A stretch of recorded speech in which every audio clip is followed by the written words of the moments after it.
English মিডিয়ামে পড়াইবেন, বেশি পড়াইবেন, আপনার পোলায় জানতে জানতে জানোয়ার হয়ে যাবো গা।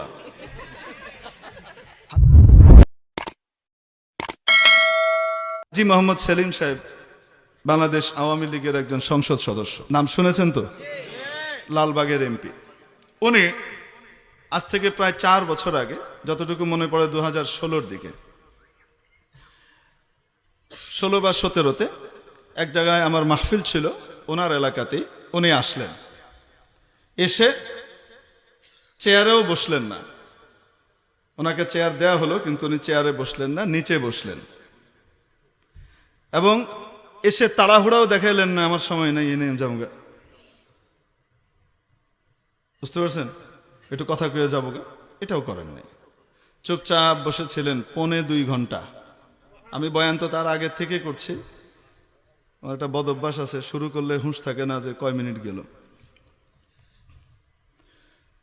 একবার বয়ান শুরু করেছি আশুরার উপরে, পরের দিন আশুরা মহরম, আর আমাকে বয়ানের জন্য নিয়ে গেছে এমন এক জায়গাতে যারা এই তাজিয়া বের করে, একদম সেই জায়গাতে নিয়ে বসাইছে।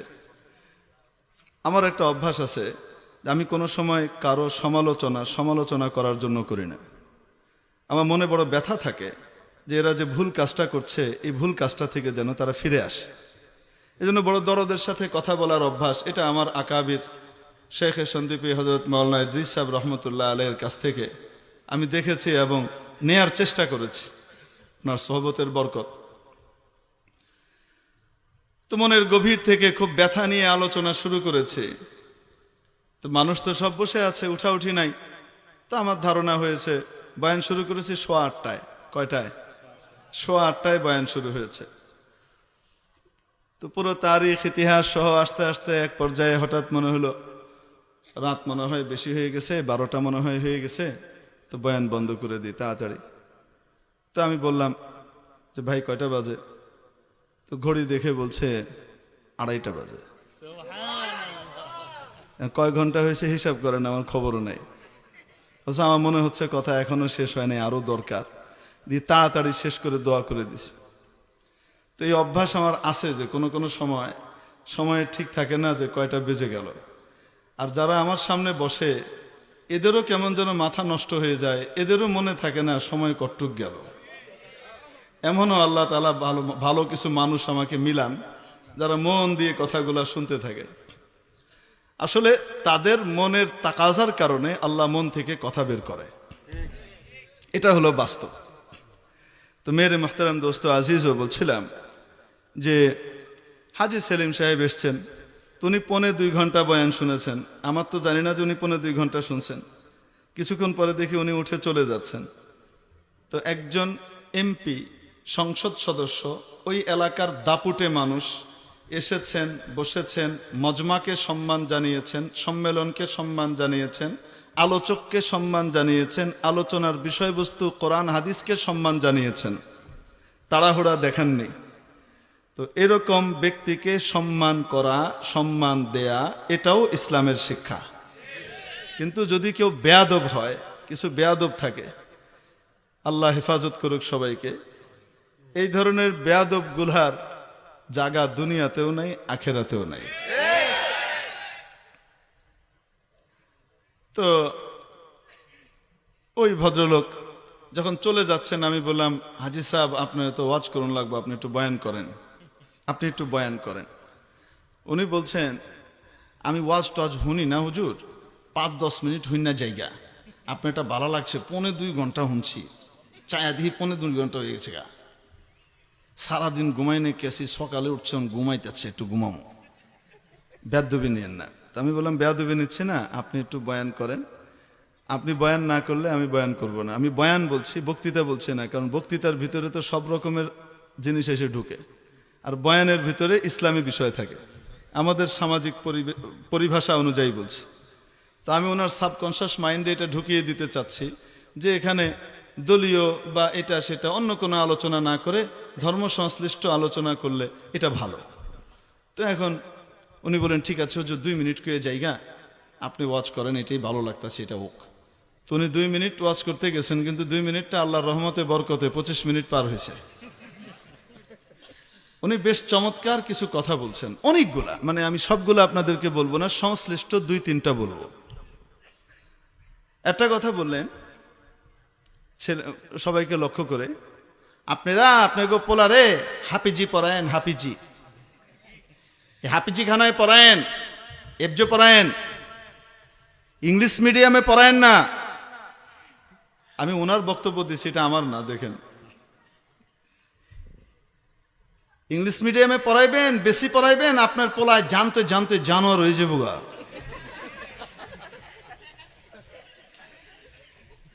আপনিও চিনবো না, মায়েরও চিনবো না, বাপরেও চিনবো না, হালায় হয়ে যাবো গা। আপনি পোলারে হাফেজ বানাইবেন, হাফেজি পড়াইবেন, দুনিয়াতে বি খেদমত করবো দুনিয়া থেকে যখন আপনি যাইবেন গা, আপনার মরার পরেও কবরে গিয়ে দোয়া করব, আমল করে পাঠাইবো। আপনার পোলারে হাফেজি বানায়েন, মানুষ বানায়েন। এক কথা বললেন। আরেক কথা বললেন, বাংলাদেশে অনেক আলেম আছে, আসলও আছে নকলও আছে। আসল আলেম চিনে লইয়েন, নকলের পিছনে দৌড়ায়েন না। আসল আলেম হলো এই কওমি হুজুররা, এরা হলো আসল আলেম। কি বলতেছে? কওমি হুজুররা আসল আলেম। আপনারা ঠিক বললেও ঠিক, ঠিক না বললেও ঠিক। আমি কোনোটাই ভুল বলি না, আল্লাহর রহমতে এখনো পর্যন্ত ঠিকই কইছি। যেটা ভুল বলবো সেটা কেন বেঠিক কেন, অসুবিধা নেই। তো খতিব ওবায়দুল হক সাহেব রহমতুল্লাহ আলাইহির ব্যাপারে বলতেছে, কথা বলার ভঙ্গিটা এত বাজে ছিল, আমি তো একদম হাত কাঁচায় ফেলছি। বেয়াদব কোথাকার, এক্ষণ ধরে দিব না, এতক্ষণ তো আদব দেখছি, তো বেয়াদব দেখা যায়। বলতেছে ওই যে খতিব আছে না, খতিব ওবায়দুল হক, উনার দাওয়াত করছে এখানে আজিমপুরে এক মাহফিলে, আমারে বি দাওয়াত করছে। তো খতিব ওবায়দুল হক বলছে, কেউ তো কিছু বলে না, সব চুপ করে আছে। আরে চিনেন না, সব ইমাম গো ইমাম। তখন বুঝলাম যে এই বেচারা যে বলছে এটা অশ্রদ্ধার সাথে বলছে না, শ্রদ্ধার সাথেই বলছে, কিন্তু এই বেচারার কথা বলার ধাঁচে এটা। কয় সেরে তুই কান্দস কে? বাইরে কান্দি না, আমার চেহারাটা এমন। এক একজনের এক এক ধাঁচ থাকে। তুমি এইভাবে বললেন যে খতিব ওবায়দুল হককে দাওয়াত করছে, আমারে বি দাওয়াত করছে। তা আমি হুজুরে বিটলামি করে কইলাম, বিটলামি বুঝেন কি? দুষ্টুমি করে, ঠাট্টা করে। আমি বিটলামি করে হুজুরে কইলাম, হুজুর ইসলামবাগে আগুন লাগে, খালি প্রত্যেক বছর আগুন লাগে, আপনি একটু দোয়া করে দিয়েন। আশ্চর্য কারবার। হুজুরে ওয়াজ করে যখন দোয়া করলেন, দোয়ার ভিতরে এক করে ইসলামবাগের নাম লয়ে দোয়া করে দিলেন, আল্লাহ ইসলামবাগে তুমি আর আগুন দিও না। বিশ্বাস করেন 5 বছর ক্ষমতায় আছিলাম, ইসলামবাগে কোনোদিন আগুন লাগে নাই। আশপাশে লাগছে, ইসলামবাগে লাগে নাই। যখন 5 বছর পার হইলো, ক্ষমতা চেঞ্জ হয়ে গেল গা, আমারে বেড়ে দিল বৃত্তে। বৃত্তে বুঝেন কি? 14 শিখের ভিতরে। হ্যাঁ, এই তো আপনারা অনেক কিছু বুঝেন। ওই কেন্দ্রীয় কারাগারের পাশেই মাহফিল হচ্ছিল, উনি দেখাইতেছে আমার বেড়ে দিল বৃত্তে। হঠাৎ একদিন দেখি ধুমা উঠতেছে। ধুমায়া কি উঠে? তা আমি জিজ্ঞেলাম, কিরে ধুমা কি? স্যার ইসলামবাগে আগুন লাগছে। আমি বললাম, ওই দেখছ রিনিউ করায় নাই, কে দোয়া রিনিউ করায় নাই। বছরে বছরে গাড়ির লাইসেন্স রিনিউ করান লাগে, বছরে বছরে জমির খাজনা দিয়া রিনিউ করান লাগে। এক মেয়াদে এক টার্ম পার হইছে এক দোয়াতে, আবার টার্ম চেঞ্জ হয়েছে, তো দোয়া লইব না? দোয়া রিনিউ করায় নাই, কে লাগছে আগুন। আপনারা হাসছেন, কিন্তু বড় জবরদস্ত কথা বলছে সেই কথার ভিতর দিয়ে, যে এরা হইল আসল আলেম। কওমি আলেমরা আসল আলেম, এগোরে চিনে রেখেন, এগো লগে থাকবেন।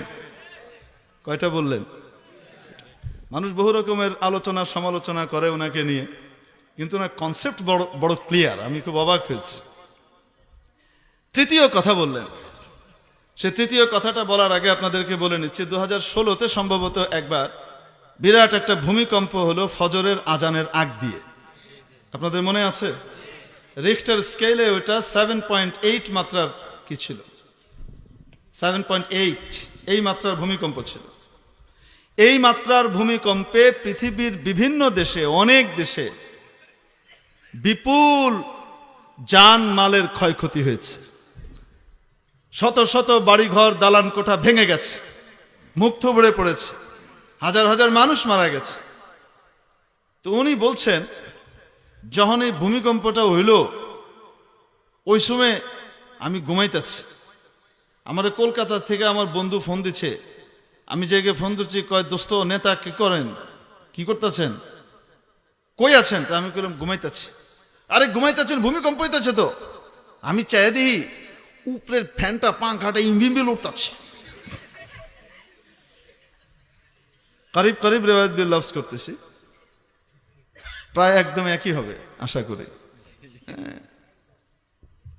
ইম্বি ইম্বি কি করতেছে, লড়তেছে। আমি তাড়াতাড়ি ফাল মেরা উঠছি, অহন চিন্তা করতেছি সবের লয়ে যদি আমি যেবার চাই তো হয়তো ভেঙ্গে পুড়ে মরে যাবো, একাই বেরিয়ে দিব। আবার বেরিতে গিয়ে চিন্তা করলাম, যদি ভূমিকম্প থেমে যায় আর পোলাপান বেঁচে যায় তাহলে বাপ হালায় আমার হালায় থেকে গেছে গা। তো সিদ্ধান্ত নিলাম যে মরলে মরমু, বাঁচলে বাঁচমু, এক লগেই থাকবো, আল্লাহ যা করে। আমি আর গেলাম না, রয়ে গেলাম। এরপরের দিন চিন্তা করলাম, মনে হয় অনেক মানুষ মারা গেছে, সংবাদপত্রে চাই দিই একজন বি মারা যায়নি, একটা বিল্ডিং ভাঙ্গে নেই কে। এখন উনি বলছেন যে এত বড় মাত্রার ভূমিকম্প হওয়ার পরেও যে সমস্ত দেশে দালান কোঠা অনেক মজবুতভাবে নিয়ম মেনে বানায়, তাদের দেশের দালান কোঠা ভেঙে গেল, শত শত মানুষ মারা গেল। আর আমার দেশে এত নিয়ম কানুন মানুষ ফলো করে না, ইঞ্জিনিয়ারের কথাগুলো ঠিক মতো মানে না। এই ভঙ্গুর টাইপের বাড়িঘরগুলোর ভিতরে একটাও ভাঙলো না, একজন মানুষও মারা গেল না, এটা কেমনে হইল? উনি বলেন, আমি চিন্তা করতে করতে হঠাৎ আমার মাথায় আসলো যে এটার মূল কারণ অন্যটা। কারণ ভূমিকম্পটা এমন সময়ে হয়েছে যখন আমরা কেউ জায়গায় নাই, আমরা ঘুমাই আছি। আর ওই সময়টায় যখন ভূমিকম্পটা হয়েছে তখন ফজরের আজানের একটু আগে, তারও 1 ঘন্টা আগে উঠে আমাদের দেশের বিভিন্ন এলাকায়, বিভিন্ন অঞ্চলে, গ্রামগঞ্জে, গলিতে গলিতে ছোট ছোট হাফিজিখানাগুলায় হেফজখানার ছাত্ররা উঠা আল্লাহর কোরআন তেলাওয়াত করে। আল্লাহ তাআলা এই কোরআনওয়ালাদের বরকতে আমাদের গোটা দেশকে হেফাজত করছে। মেরে মুহতারাম দোস্ত, কোরআনের এই বাণীর সাথে ওনার এই ঘটনা মিলে কিনা? ওয়াজআলানি মুবারাকান আইনামা কুনত আতানিয়াল কিতাব ওয়াজআলানি নাবিয়্যা। আমাকে কিতাব দিয়েছেন, আমার কাছে কিতাব আছে, আসমানি ইলম আছে, আমার কাছে নবুয়ত আছে। ওয়াজআলানি মুবারাকান আইনামা কুনত, আমি যেখানেই থাকবো সেখানেই বরকতময় থাকবো, সেখানেই বরকত আসবে, আজাব গজব উঠে যাবে, ঠিক কিনা? তাহলে আমাদের দেশের ভিতরে যে রহমত বরকত নাজিল হচ্ছে, এটার প্রত্যক্ষ কারণ হলো কোরআনে কারীমের এই সমস্ত পাখি আর বাচ্চারা, তালিবুল ইলমরা এবং আলেম ওলামারা, ঠিক কি ঠিক না? তাহলে এনাদের সাহায্য করা মানে নিজের সাহায্য করা। এনাদের মাদ্রাসায় অংশগ্রহণ করতে পারা মানে দেশ রক্ষার ভিতরে অংশগ্রহণ করা, ঠিক কি ঠিক না? এনারা যদি মিটে যায় আল্লাহর আযাব আসবে, ধ্বংস হয়ে যাব, বাংলাদেশ ধ্বংসপুরী আর ধ্বংসস্তূপে পরিণত হবে। আজকে আমার দেশ বেঁচে আছে, দেশ রক্ষা পাচ্ছে এই সমস্ত নেককার মানুষদের উসিলায়, এই সমস্ত মাদ্রাসাগুলোর উসিলায়, এই সমস্ত দ্বীনি মানুষগুলোর উসিলায়। অতএব এই সমস্ত মানুষগুলোকে বাঁচানো, দেশ বাঁচানো, ঠিক কি ঠিক না? দেশ বাঁচাতে হলে, দেশ রক্ষা করতে হলে, দেশের মায়া থাকলে এই সমস্ত মাদ্রাসাগুলোর ভিতরে আমাদের অংশগ্রহণ জরুরি কিনা বলুন? তাহলে এখানে অর্থ দেওয়ার জন্য আমরা সকলে রাজি আছি তো ইনশাআল্লাহ? এখানে আমাদের বাচ্চাদেরকে পড়িয়ে, আমাদের নাতিদেরকে পড়িয়ে তাদেরকে বরকতময় মানুষে পরিণত করার জন্য আমরা রাজি আছি তো ইনশাআল্লাহ? আমাদের জান মাল ধন সম্পদ এগুলোর জন্য উৎসর্গ করতে আমরা রাজি আছি তো ইনশাআল্লাহ? কে কে রাজি আছি? হাত উঠাই। আয় আল্লাহ, এই হাতগুলাকে কবুল করে নেন। মাওলায়ে কারীম, যারা হাত উঠিয়েছেন তাদের প্রত্যেকের নেক হায়াত দারাজ করে দেন। আয় মাওলা, তাদের সকলের দুনিয়া আখিরাতের যাবতীয় প্রয়োজনকে আপনার গায়েবের খাজানা থেকে পুরা করে দেন। আয় মাওলা, তারা আপনার নবীর মেহমানদের পাশে দাঁড়ানোর নিয়ত করেছে, আপনার নবীর মেহমানদের মেহমানদারি করার নিয়ত করেছে। আয় মাওলা, আলেম ওলামা আপনার নবীর ওয়ারিসদের পাশে দাঁড়ানোর নিয়ত করেছে। মাবুদ রে, তাদের প্রত্যেকের নিয়তকে আপনি কবুল মঞ্জুর করে নিন। আয় আল্লাহ, তাদের মা বাবার নেক হায়াত দারাজ করে দিন। দুনিয়া থেকে চলে গেলে কবরের মধ্যে জান্নাতের বাগান তৈরি করে দিন। আয় আল্লাহ, যে যে পরিমাণ নিয়ত করছে মাওলা রে, দুনিয়াতেই তাদেরকে তার কমপক্ষে 100 গুণ বাড়িয়ে দিয়ে দিন। আয় আল্লাহ, আখিরাতে তো দেবেন, দুনিয়াতেও শত কোটি গুণ বাড়িয়ে তাদেরকে দিয়ে দিন। আয় আল্লাহ, এই হাতগুলাকে দয়া করে হাসরের ময়দানে আপনার হাবিবের হাতের সাথে মিলানোর তৌফিক দান করে দিয়েন। রাজি আছি তো ইনশাআল্লাহ?